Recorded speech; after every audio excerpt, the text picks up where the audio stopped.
My name is Harold, and I am 83 years old, speaking quietly tonight. I rarely talk like this. Most life I kept folded inside, silent, neatly contained. But lately nights have been longer than days, thoughts moving freely around my mind. The house settles quietly.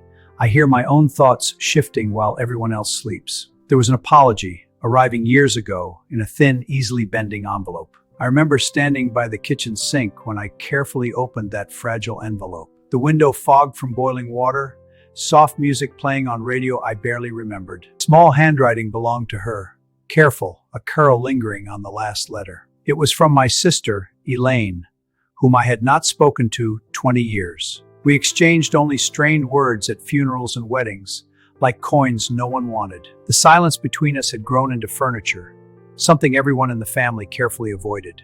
The letter was short, her apology simple, mentioning thoughts, hospital, treatment not progressing well. At the bottom, she signed as children used to, with a tiny curling flourish. I stood there, reading again and again, kettle screaming behind me, chest tightening slowly. Our fight had been ordinary, over mother's house, papers, and old resentments finally standing.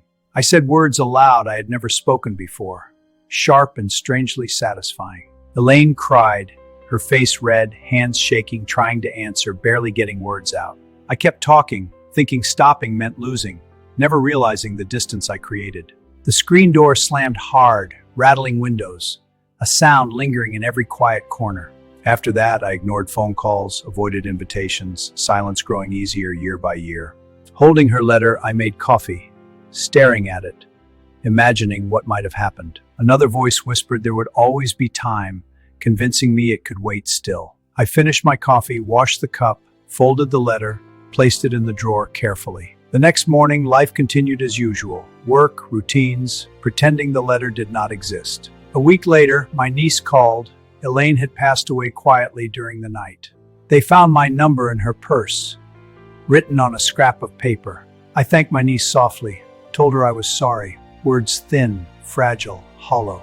After hanging up, I retrieved the letter, paper already soft from repeated folding. I read it again, room smaller, air heavier, sitting at table until fading light. Years passed, the letter never left that drawer, always with me, quietly kept safe. Even moving houses, I carried it myself in my coat pocket, checking constantly.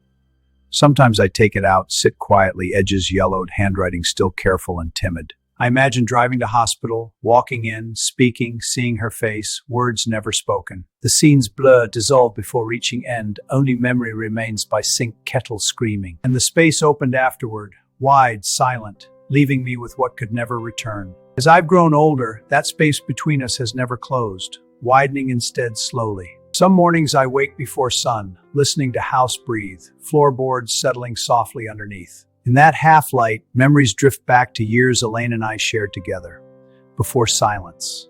We were once close, closer than I allowed myself to remember for a very long time. As children, we shared a small bedroom, two narrow beds pushed against opposite walls. On stormy nights, she climbed into my bed without asking, whispered stories quietly.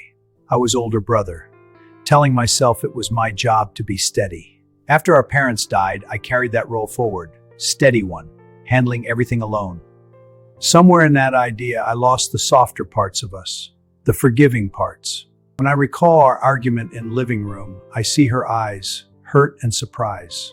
She looked at me like a stranger, where her brother used to stand patiently beside. I buried that image beneath work, routine, passing days. People hide what hurts deeply.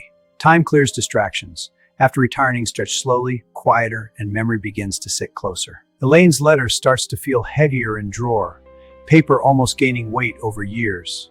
I notice small things reminding me of her, song, smell of soap, small persistent signs. Each reminder is quiet, persistent, arriving gently, forming a steady presence I cannot name. I sometimes speak her name in kitchen, softly, when no one else is around. It is strange, familiar, opening a door that has remained closed far too long. There is a cost to waiting. It isn't visible, but it presses quietly inside. Outside, my life looks ordinary. Career, family, milestones. Inside, a conversation never happened. The unexpected moments, like watching the grandchildren argue. And in the hospital, I pass remembering her face.